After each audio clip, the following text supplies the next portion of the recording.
Қайырлы кеш, армысыздар. Кешкі әңгімеде шертіліп жатқан күнә повестін ары қарай жалғастырамыз. Әлқисса Чэнзо оны алғаш көрген кезде Думидің әкесі одан оның қандай қасиетін ұнаттың деген кезде еш ойланбастан, әрі-сәрі болмастан Думи Чэнзоны мақтай жөнелді. Оның бойында біздің көптеген жұңғылықтарда кем бір қасиет бар. Ол өзінің жүрегінің терең түкпірінде жасырынған әуелгі жауыздығын мойындайды, күнәдан арылғысы келеді. Сондықтан оның рухани тереңдігі, ішкі жан дүниесінің байлығын мен байқадым. Басқаларға мүлде ұқсамайды. Басқалар көбінде өзін әдемі етіп көрсеткісі келеді. Ал ол жан дүниесінің терең қатпарындағы жауыздықты мойындағандықтан білімділігі, кереметтігі байқалып тұр. Осын елден ерек жақсы көрдім, деді Думи. Мақтағанда жаны сүйіне отырып, әкесіне таныстырып. Сонда күнәдан арылу туралы, ішкі жауыздығы туралы дейсің, оны қалай білдің? Деп сұрады әкесі тағы да. Думи нақтылы мысал айтты. Бірде ол бір іске тілшілік жасайды, яғни көшеде жолдың бойында бір қария бас айланып жығылып қалады. Ал оның қасынан қаншама адамдар өтеді. Алайда бірде біреуі оны орнынан сүйеп тұрғызбайды, көмектеспейді. Немесе 120-ға, яғни шұғыл құтқаруға, немесе қоғам қауіпсіздік тарауларына телефон бермейді. Көп уақыт өткеннен кейін барып бір адам шұғыл құтқаруға хабарласады. Алайда қария жығылғаннан кейін дер кезінде дәрігерге көрінбегендіктен шұғыл құтқару уақыты асып кеткендіктен ең соңында о дүниелік болады. Думи өзі тілшілік істейтін газеттің қоғамдық талқы бетінде арнаулы осы мәселе туралы үлкен мақала жазады, қоғамдық талқы ұйымдастырады. Көптеген мамандар, оқымыстылар, ғалымдар, әйгілі адамдар, тіпті қарапайым қала тұрғындарының барлығы сол жерде пікір білдіріп, әлгі қарияға көмектеспеген, қарамай кеткен, болмағанда бір телефон беруге жарамағандардың барлығын кінәлайды, сын тезін алады. Сол кезде Думи Чэнзоға да тілшілік істеген болатын. Алайда Чэнзоның көзқарасы жаңағы көптеген мамандар менен, қала тұрғындары менен, басқалардың пікірмен мүлде ұқсамай шықты. Чэнзоның көзқарасынша әлгі қатыгездікпен қарияға көмектеспей кеткен адамдардың барлығын кешіруге болмайды. Алайда оларды кінәлай беру де дұрыс емес. Өйткені кез келген бір адам осы уақиғаға кезіксе, бәлкім сол қатыгез адамдардың қатарында болуы әбден мүмкін. Өйткені нақ майданда жоқпыз, біздің жүрегіміздің терең қатпарындағы жаңағы жауыздығымыз сол жерде көріне ме жоқ па білмейміз. Сондықтан іс біткеннен кейін немесе уақиға болған орында тысқары тұрып алып, біз моральдың, адамгершіліктің биігінде шығып алып, басқаларды оп-оңай кінәлаймыз. Әсіресе жолдан қарамай өтіп кеткен, қатыгездікпен көмектеспеген адамдарды кінәлаймыз, иттерісін басына қаптаймыз. Іс жүзінде біздің бәлкім тәлейіміз болғандықтан сол іске тап келмедік. Егер сол майданда біз болсақ, сіз, мен, немесе ол болатын болса, біз де бәлкім көптеген басқа адамдар қарамай кетіп бара жатқан кезде, егер мен көмектесетін болсам, қарияның жығылғанын менен көре ме, бір пәлеге ұрынам ба, ертең бір жағдай болып қап, осыдан мен ары қарай басымды арашалап алып қаша алмай қаламын ба деген үрейден, қорқыныштан, жаңағы ішкі жауыздығымыз оянып, пәледен машайық қашыпты, көмектеспейін, аулақ жүрейін деген ниетпен кетіп қалуымыз мүмкін. Ал майданда болмағандықтан ғана өзімізше керемет адам болып елді кінәлағанымыз дұрыс емес деді. Чэнзоның бұл көзқарасын естіген кезде Думи қатты таңырқады және өзі де тіксінді. Ол бұрын, егер мен сол жол бойындағы жолдан өткен адамдардың бірі болсам, қарияға сөзсіз көмектесер едім деп ойлайтын. Енді Чэнзоның пікірін естігеннен кейін, бәлкім мен де асығыс кетіп бара жатсам, не болмаса әртүрлі себептен көмектеспей қалуы мүмкін ғой. Сондықтан неге оларды кінәлай беремін дейтін ойға келді. Осы мәселеден кейін Чэнзо тағы да оған ақштық философ Дорверттің «Адамның мәселелері» деген кітабын таныстырды. Бұл кітапта моральдық тәлей деген ұғым бар. Кейбір қоғамдық қате ағым, қате іс-әрекет, моральсіздік, қатыгездік сияқты іс-әрекетте сіздің болмауыңыз, ол сіздің моральдық биіктігіңізді көрсете бермейді дейді ол кітаптағы көзқарас. Бәлкім тәлейіңіз болып, сол майданда болмай қалған шығарсыз. Сондықтан сіз майданда болмаған адам ретінде моральдық биікте тұрып кінәлауыңыз дұрыс емес дегенді осы кітаптан оқиды. Бұл кітапты оқығаннан кейін оның Чэнзоға деген көзқарасы тіпті де тереңдей түседі, оны ұната түседі.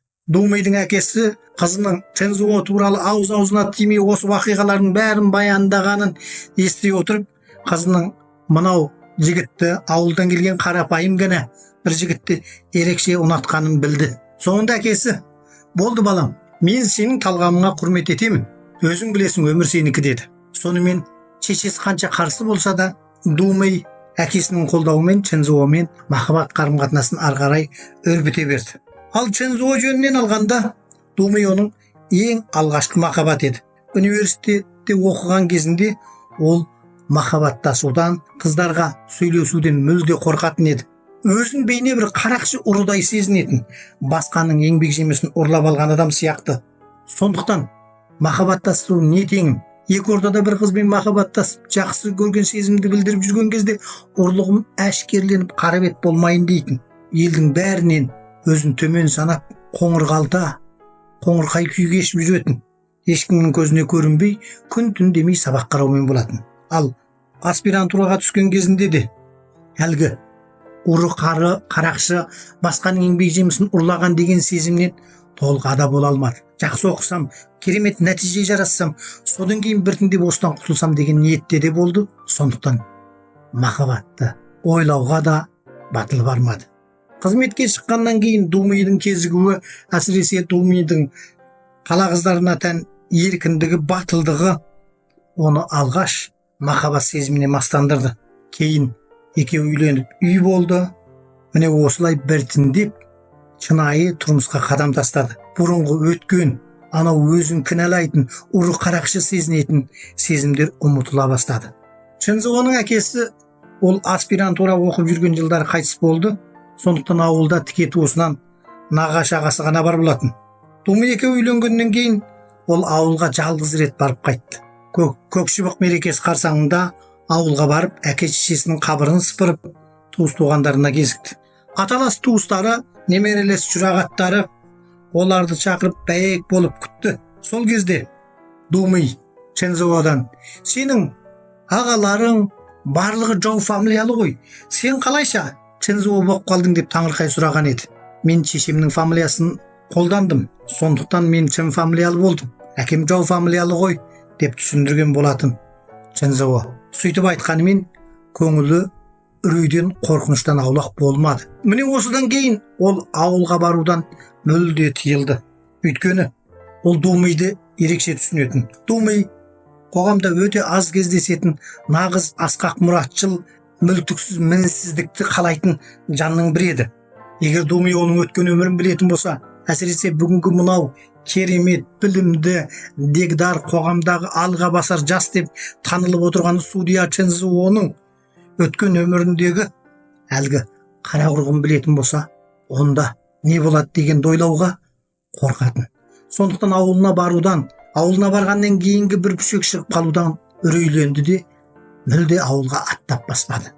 "Қаупың неден болса, ажалың содан" деген рас-ау. Кешкі тамақ ішіп отырған кезде Думей кенеттен Чензуодан: "Жаймашы саудагер Чензуоның өлім делосын кім тергеп қарайтын болды? Прокуратура сотқа айыптап түсіріпті ғой. Мен сол делоның ізіне түсіп тілшілік істемек едім" деп сұрай жөнелді. Чензуо тамаққа шашалып қалды да: "Нақ жағдайын білмейді екем" деп алып, "Тамақ кезінде де қызметті айтып қайтесің.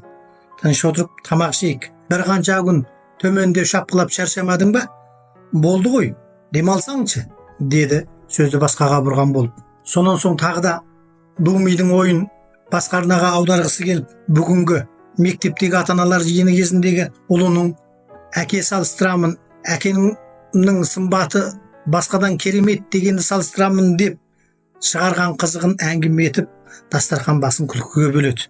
Бұл әңгімені естіген кезде Думей да көзінен жас аққанша күлді. Алайда күліп болғаннан кейін ол тағы да Жаймашы Чензуоның делосын аузына алды. Ақыры Чензуо оған: "Мұндай дело өте көп қой. Сол делоның барлығына жүгіресің бе? Қажеті жоқ шығар. Бұны тілшілік істеп қайтесің" деді наразылығын білдіріп. Бұл сөзді естіген кезде Думей оған түсіндіре жөнелді: "Сен күнде дело деп жүріп, қоғамдық мәселенің ықпалын білуден қалған екенсің. Мен саған түсіндірейін. Әдетте еліміздің Әр кайсы каласында канча үлкен делолор туулады, үлкен маселелер туулады. Бир мезет когам аңысын козгап, дүмпүү козгап, дүркүрөп алгандан кийин артынан жымжылас жоголат. Бул дурус эмес. Мәселенин тегин жигин аныктап, барлыгын толук текшерип, халыкка онун чындыгын ашып берүү керек. Сондуктан мен будан кийин бир маселени кызгын кезинде гана талкылап, ары карай зерделемеуди токтотам. Ар бир делону соңуна дейин, типти онун кызыгуу нүктөсү, кызгындылыгы төмөндөп кетсе де зерттөөдү жалгастырам. Чинзоонун делосу да осулай. Бир мезет бүкүл эл чуулдады, азыр токтоп калды. Алайда ол токтоп калды экен деп ары карай зерттөөдү токтотуунун кажети жок. Мен жас тилчилерге айттым. Солардын бир экөөнүн ертип чыгып, осул делонун соңунан түсүп отуруп, толук текшермекпин. Онун үстүнө дагы бир кызыклыктуу жагдай бар. Бул адам өлтүргөн кылмыскердин сенин мен фамилиясы да аты да окшош. Экөөң бир ауданнан, бир орта мектепте окуган экенсиңдер. Ол да дыйкандын баласы, сенин де дыйкандын баласысың. Сен жогорку мектеп окудуң, өз тагдырыңды өзгөрттүң. Ал ол болсо окуй алмады. Жогорку мектепке түшө алмады.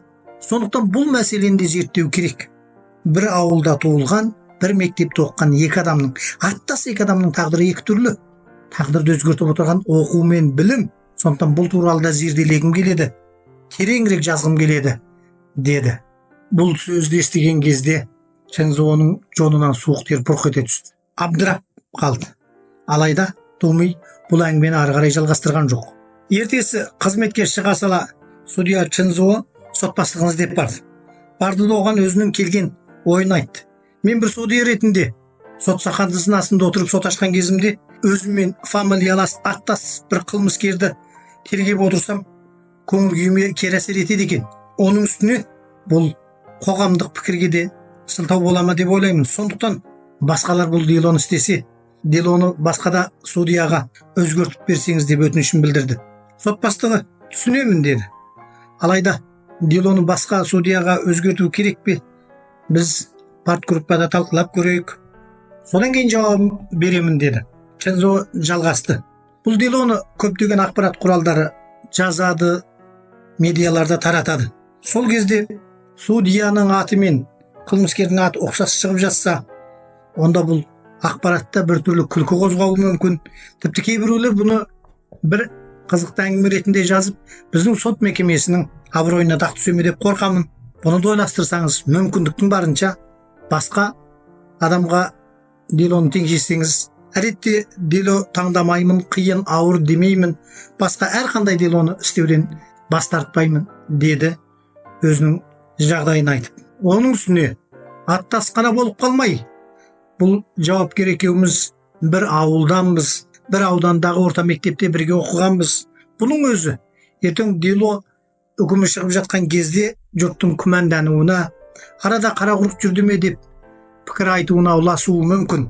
Сот баштыгы Чинзоого ойланып карап турду да: өзүң түзүү болсаң, көлөңкөңнүн кыйсаюунан коркпа. Аттас адамдар көп кой. Маселен, менин аты жөнүм Жаңжүн. Бүкүл Жунгода Жаңжүн аттас 10 000 адам бар чыгар. Типти биздин мекеме осунун алдында Жаңжүн деген адамды өлүм жазасына үкүм этти. Ал энди бир ауылда аттас адам көп болуу табигый. Өйткөнү бир фамилиялар бир ауылда турады. Сондуктан аттас адамдар кезигүү мүмкүн.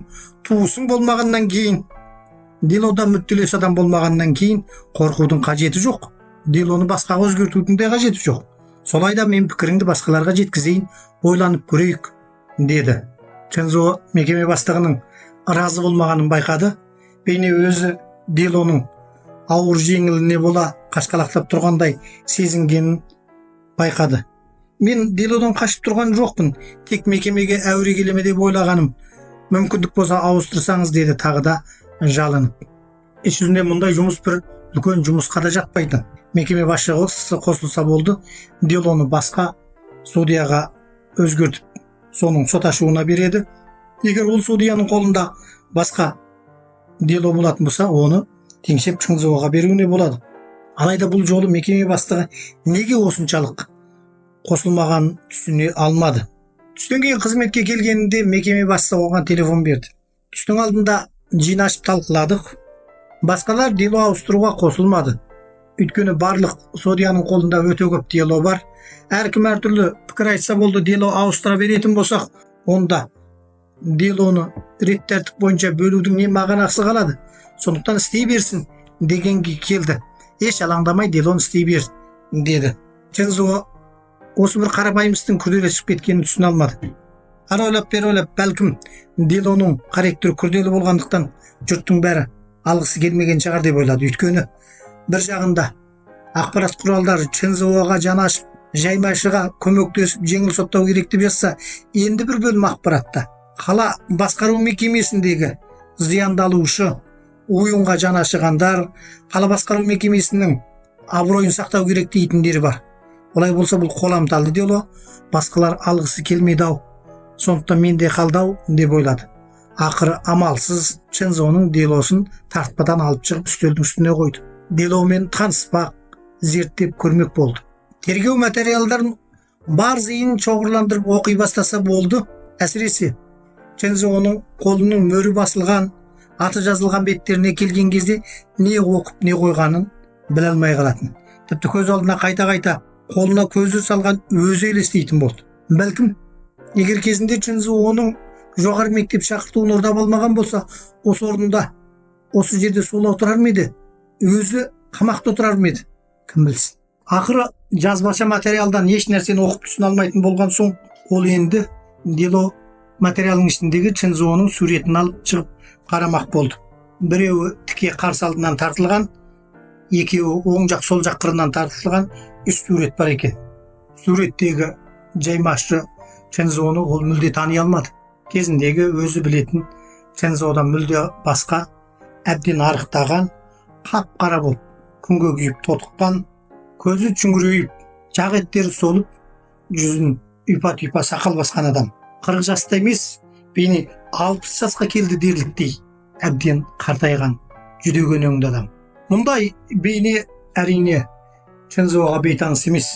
Өзінің ауылдағы немерелес ағалары, туыстардың бәрі осындай бейнедегілер. Нағыз дәстүрлі Джунгодағы диқанның бейнесі. Күнге күйіп, ауыр тұрмыстың тауқыметін арқалап жүрген, қиналған жандардың өң реті. Кезінде өзінің әкесінің өң реті осындай болатын. Қажығандық, шаршағандық, кедейлік, өмірге деген жалыныштылық, мүсәпірлік мен мұндалап тұратын. Бұрынғы орта мектептегі сабақтас Чензуоның бейнесін мүлде көре алмады. Кезінде жаймашы Чензуо 1-ші класста оқыған еді. 1-ші класс сол кездегі ең үздіктер класы, немесе тәжірибе класы деп аталатын, орталау мектептен орта мектепке түскен кездегі нөмірі ең жақсыларды іріктеп алған класс еді. Озаттар үздіктер класы еді. Ал Чензуо болса сол класста оқитын. Бүгінгі судья Чензуоның ол кезде 1-ші класқа түсуге нөмірі толмады. Шешесі нағашы ағасына жалынып, сол үздіктер класына кіргіз деп еді, нағашы ағасы қосылмады. Үздіктер класында бәсеке өте ауыр болады. Мына жиенім орта шарқы бейнесі бар бала. Үздіктердің ортасына барып, чаңғау артында қалғаннан қалыпты класста үздік болып оқығаны жақсы. Ол кластағы мұғалімге тапсырып қоямын деді. Сонымен Чензуо 3-ші класста, әдеттегі класста оқыған еді. Алайда 3-ші класста оқығанымен нағашы ағасы тапсырғандықтан класс мұғалімі, сабақтық мұғалімдар ерекше көңіл бөлгендіктен Чензуоның, яғни бүгінгі судья Чензуоның кезіндегі Чаучыңның оқу нәтижесі ерекше жақсы болды. Сол класстың ішінде ағалап алға шықты. Бүгінгі судья Чензуо кезіндегі Чаучың мен қазіргі жаймашы Чензуо екеуі бір класста оқымағанымен, алайда кезінде бір қанша рет сапарлас болған, кезіккен, бірге жүрген кездері болып еді. Екеуі ерекше дос деп айтуға келмейтін, алайда бүгінгі судья Чензуоның есінен жаймашы Чензуоның бір ісі мәңгі кетпейтін болып сақталып қалған еді. Ауылдан келіп қалада жатақта жатып оқып жатқан балалардың қатарында жаймашы Чензуо қарапайым, жуас, момақан, оқуда үздік бейнесімен еске қалған еді. Әсіресе орта мектептің 1-ші жылдығын бітірер тұста Чензуо мен Чаучың, яғни судья Чензуо мен жаймашы Чензуо және басқа 3 бала бірлікте аймақтық қалаға барып, аудандардың мақала жазу жарысына қатынасқан болатын. Бұл аймақтық қала тарихы ұзақ көне қала еді. Қаланың ішінде көне қала қорғаны бар болатын. Ол Бейжіңдегі ұлы қорғаннан аумайтын. Ертең мақала жазу жарысы болады деген күннен бір күн бұрын олар қала қорғанын тамашалады, бақша аралады. Сөйтіп бақшаны аралап жүрген кезде бақшада бір үлкен серік ойыны болғалы жатыр екен. Онда үлкен чатыр құрылыпты да, әйгілі Чингу өнерін иелеген ұстаз қабағымен кірпігімен су көтеретін өнер көрсетеді деп жарнама жасалып жатыпты. Бір билет 20 тиын. Чензо мен Жаучың екеуі ақшаларын қимай оны көруге кірмеді де, қалған 3 оқушы ақшаларын төлеп әлгі ойынды көріп шықты. Олар сыртта 20 минуттың үстінде әлгі сабақтастарын тосты. Олар шыққаннан кейін бірлікте қайтып келе жатты. Жолда әлгі 3 сабақтасы Чингу өнерінің қандай керемет екенін айтып мақтанып келе жатты. Бақшадан шығар ауызда тағы бір топ адам дуылдап бір нәрсені тамашалап жатыр екен.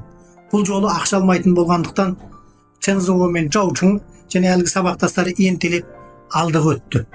Өнер көрсетуші 2 кішкентай бала екен. Біреуі ұл бала 10 жаста, екіншісі 7-8 жасар қыз бала.